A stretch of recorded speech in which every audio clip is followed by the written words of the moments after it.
EJ Power, standout moments, malakas ang impact sa crowd. Massive crowd reaction sa round isa ni EJ. First round niya agad, walang pinatawad, at daming fans na napahanga sa delivery at shock value. May mga linya siyang na-sensor dahil sobrang intense o controversial ang content. Sobrang dark humor at direct punches na hindi karaniwan sa flip top. At naging viral ang Sabi niya sa reaction podcast, kaya ko lang naman dinamay si Lil Jon kasi natatakot akong idamay ni Slack 1 yung mga tropa kong nagpakamatay na binigyan kong pugay publicly. So may mga tropa ka palang nagpakamatay.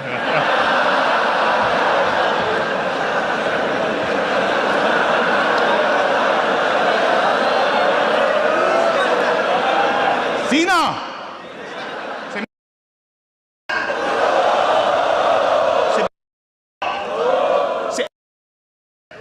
Mga tropang di mo natulungan nung humingi na sa klolo.